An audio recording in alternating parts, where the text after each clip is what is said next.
أعزائنا الزملكاوية من كل مكان، سلام الله عليكم ورحمته وبركاته. فيديو جديد كورة كل يوم مع مؤمن، وأخبار جديدة عن نادينا نادي الزمالك.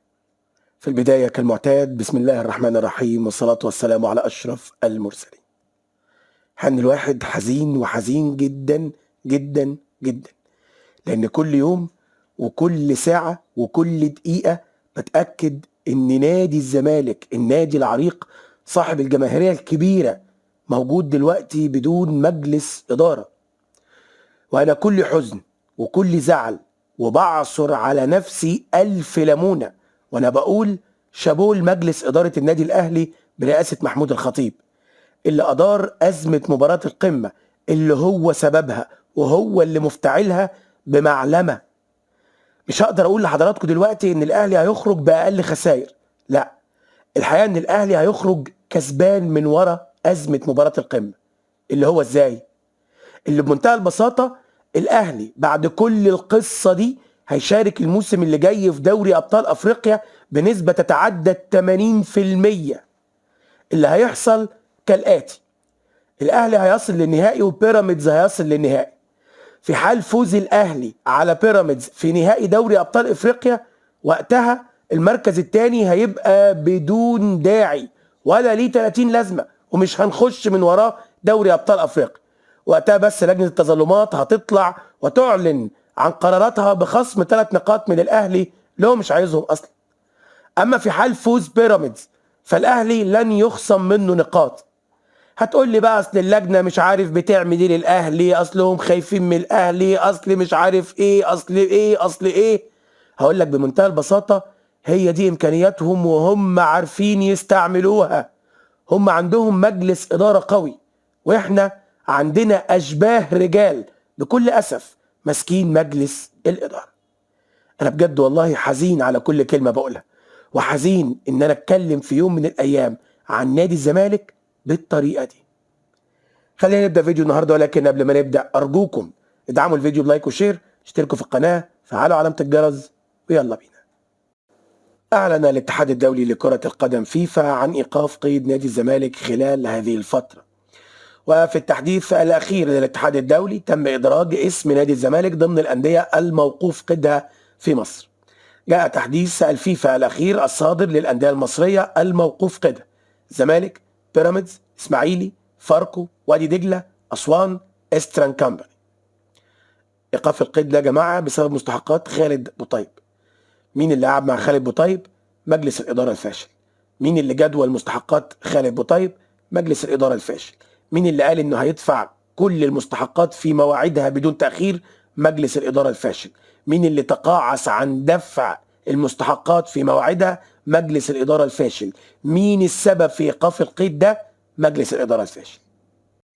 الخبر اللي هقوله لحضراتكم دلوقتي ده أؤكد ليكم إنه بداية النهاية لعلاقة البرتغالي جوزيه بيسيرو المدير الفني للفريق ونادي الزمالك.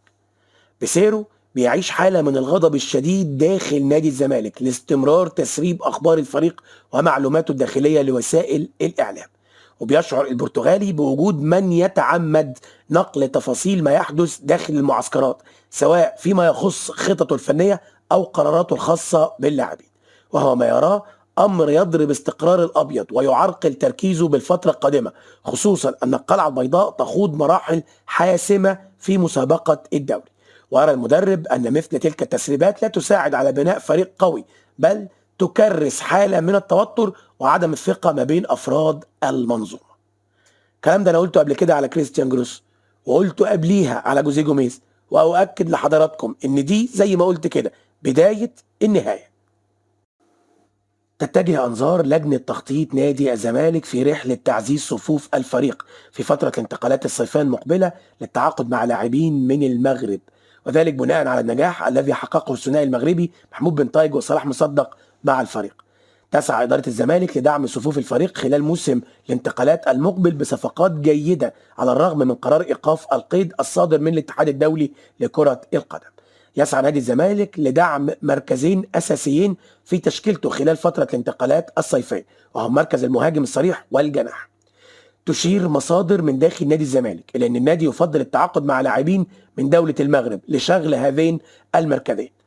مصادر من داخل الزمالك أكدت على وجود العديد من الأسماء المغربية المميزة المعروضة على إدارة النادي ولجنة التخطيط بهدف اختيار أفضل العناصر لدعم خط هجوم الزمالك وجناح الزمالك سواء الأيسر أو الأيمن في الموسم الكروي الجديد. كشف نجم نادي بارادو الجزائري عادل بلبينة عن تلقيه عدة محطات محتملة لمسيرته الكروية، مؤكدا أن وجهته المفضلة تكمن في أحد أندية أوروبا. يأتي هذا التصريح بالتزامن مع تداول اسمه كأحد الخيارات المطروحة لتعزيز الخط الهجومي للزمالك. ومن خلال حديث صحفي أوضح الجناح الهجومي أنه سيخضع جميع العروض المقدمة له لدراسة متأنية رفقة إدارة ناديه الحالي في نهاية الموسم، مشددا على تركيزه الكامل على إنهاء الموسم بأفضل شكل ممكن، ومعربا عن ثقته في حسن تقدير مسؤول النادي لمصلحته ومصلحة النادي. ولم يخفي عادل بلبينة طموحاته الاحترافية العالية، مؤكدا أن اللعب في أحد الدوريات الأوروبية الكبرى وتمثيل منتخب بلاده على أعلى المستويات يمثل هدف يسعى لتحقيقه. وعلى الصعيد الفني يضع اللاعب نصب عينيه تحقيق أرقام مميزة من حيث الأهداف وصناعة الفرص، سعيا لمساعدة فريقه أولا والتتويج بلقب هداف البطولة كإنجاز شخصي يعكس مجهوداته. واختتم بلبينة حديثه بالإشارة إلى أن هذا الموسم يعد الأبرز في مسيرته مع الفريق الجزائري، معربا عن رضاه عن مستواه وثقته المتزايدة نتيجة لغذرته التهديفية مقارنة بالمواسم الماضية. أحد وكلاء اللاعبين عرض اللاعب أحمد حجازي مدافع نادي نيوم السعودي على كل من بيراميدز والزمالك. بيراميدز وإدارته أبدوا اهتمام شديد بالتعاقد مع الدولي المصري للاستفادة من خدماته وخبراته في خط دفاع السماوي. الزمالك وضع شرط للدخول في الصفقة، وهو أن يفسخ اللاعب عقده مع ناديه وأن يكون صفقة انتقال حر حتى لا يتحمل الزمالك أعباء مالية إضافية من وراء شراء عقد أحمد حجازي من نادي نيوم السعودي. مجلس إدارة الزمالك عايز حاجة ببلاش كده. تقارير إعلامية كتير انتشرت خلال الساعات القليلة الماضية بتتكلم عن صفقة تبادلية ما بين الزمالك وبيراميدز. الصفقة تقضي بانتقال عبد الرحمن مجدي ومحمود صابر ومحمود زلاكة المعار لنادي سيراميكا كليوباترا للزمالك في مقابل ناصر ماهر ومحمد صبحي. المقترح قد يواجه بعض الأزمات، منها تمسك الزمالك بناصر ماهر ورفضه رحيله، وفي المقابل رفض بيراميدز التفريط في خدمات عبد الرحمن مجدي. طبعا كل الكلام ده تقارير إعلامية وصحفية، مفيش أي تأكيد على إن المعلومة صحيحة أو مخطئة، ولكن السؤال هنا أنا بوجهه لحضراتكم: عبد الرحمن مجدي، محمود صابر، محمود زلاكة، في المقابل ناصر ماهر ومحمد صبحي، هل الصفقة دي ربحانة؟ تفاصيل مكالمة جمعت عمرو الجنايني عضو لجنة التخطيط والاستثمار بالنادي واللاعب عبد الله السعيد لاعب الزمالك. المكالمة كان ملخصها ان عمرو الجنايني اتكلم مع السعيد واكد ليه ان الزمالك محتاجه جدا في المرحلة القادمة ومحتاج الى خبراته. الجنايني اكد للاعب ان الزمالك بيخطط للتعاقد مع لاعبين كلاس A وصفقات قوية جدا لدعم الفريق للحصول على البطولات والمنافسة على كل البطولات الموسم القادم. وشدد لعبد الله السعيد على ان النادي سيقدره ماليا بالصوره المناسبه جدا. تم الاتفاق ما بين الطرفين على عقد جلسه قريبا لمناقشه ملف التجديد بعد مباراه المصري البورسعيدي. موقف نادي الزمالك من الفلسطيني عمر فرج مهاجم الفريق المعار الى نادي ديجر فورس السويدي. طبعا الاعاره تنتهي بنهايه الموسم الحالي ومفيش اي بنود باحقيه الشراء. النية دلوقتي إما بيع اللاعب للنادي السويدي بشكل نهائي أو تجديد إعارته مرة تانية مع تجديد تعاقده مع نادي الزمالك في حال تجديد الإعارة.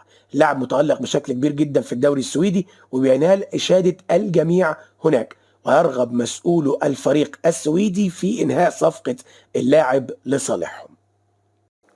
مجلس إدارة نادي الزمالك بيجهز ما يمكن أن نقول أنه مفاجأة بالنسبة للمدعو أحمد سيد زيزو.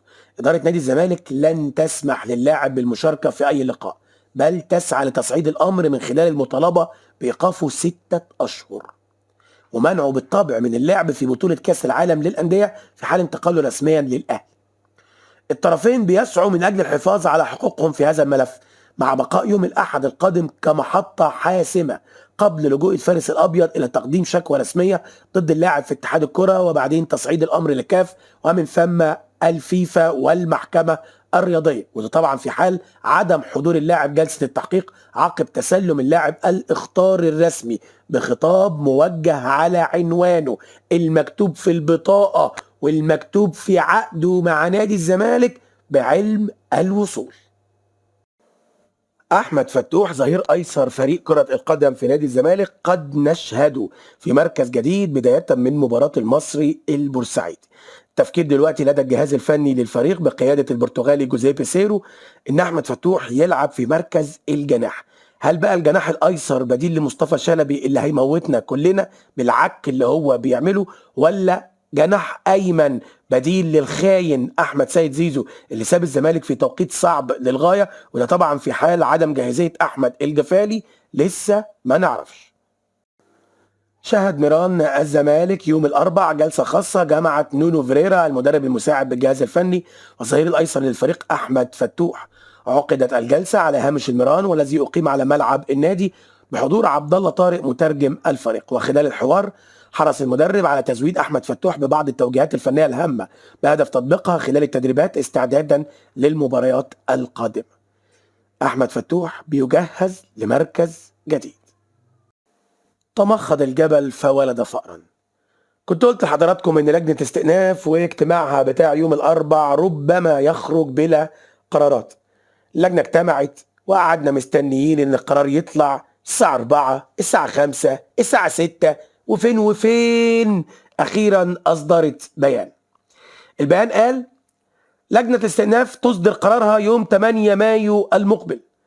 قررت لجنة الاستئناف بالاتحاد المصري لكرة القدم في جلستها يوم الأربع حجز التظلمات المقدمة إليها فيما يتعلق بمباراة الزمالك مع الأهلي ضمن الجولة الأولى للدور الثاني من مسابقة دوري القسم الأول لإصدار قرارها في جلسة 8 مايو المقبل، مع إلزام رابطة الأندية بإرفاق أسباب قراريها الصادران بتاريخ 15 و30 مارس الماضي. كما قررت اللجنة أيضا التصريح لجميع من تقدموا بتظلمات في هذا الشأن تقديم المستندات والمذكرات الخاصة بتظلماتهم خلال أسبوع. وأهابت لجنة الاستئناف بوسائل الإعلام كافة عدم تناول أي أخبار عن اللجنة إلا بعد الرجوع لاتحاد كرة القدم فيما يصدر عنها من قرارات. كانت لجنة الاستئناف قد عقدت جلستها يوم الأربع بحضور المستشار محمد عبده صالح رئيس اللجنة وعضوية المستشار طارق النفراوي والمستشار سمير كمال والمستشار محمود علاء وأمانة سر كريم أنور. يعني انتوا بعد كل القصة دي لسه مش قادرين تاخدوا قرار؟ في حاجة في القانون كده اسمها الحكم بالمثل. يعني سيادتك لما يكون اتحكم لك في قضية معينة وانا رايح في نفس الظروف بتاعتك بالتفاصيل اخد حكم بالمثل، ممكن بالكتير قوي من تاني جلسة. اهو اللي حاصل مع الزمالك السنة اللي فاتت ومع الاهلي السنة دي كان لازم يتاخد فيها حكم بالمثل. حرص رامي نصوحي عضو مجلس إدارة نادي الزمالك على الرد على الاتهامات التي وجهتها بعض الجماهير للمجلس الحالي برئاسة حسين لبيب بعد قرار إيقاف قيد نادي الزمالك بسبب مستحقات المغربي خالد بوطاي.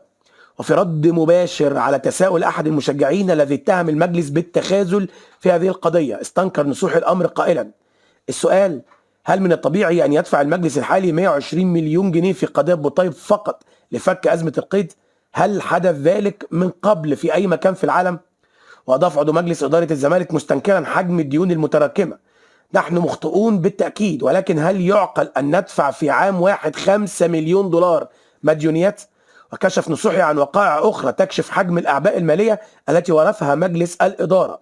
قبل تعاقد الزمالك مع إبراهيم انداي كان عقده 200,000 دولار، وعندما انضم إلينا تم عمل عقد له بقيمة 1,200,000 دولار، وعندما أتينا إلى نادي الزمالك كان لديه عام من عقده كمستحقات متأخرة. هل كان من المفترض أن أدفع له 1,000,000 دولار كي يترك النادي؟ طبعا هو الكلام ده كله كلام حقيقي وسليم وصحيح ومفيش حد يقدر ينكره، ولكن هو السؤال للسيد نصوحي: يا كابتن رامي او يا استاذ رامي او يا باشمهندس رامي، ايا ما كان اللقب اللي انت عايزه، حضراتكم قلتوا بعظمة لسانكم انكم عارفين كل كبيرة وصغيرة جوه النادي وعارفين كويس جدا حجم الاعباء والمشاكل اللي هتواجهكم. ايه وفي النهاية بتوجه بكل الشكر لحضراتكم على حسن المتابعة والاستماع، مع وعد بتجدد اللقاء. تقبلوا تحياتنا مؤمن شلبي ومحمود فاروق من قناتكم كرة كل يوم مع مؤمن. السلام عليكم ورحمة الله وبركاته.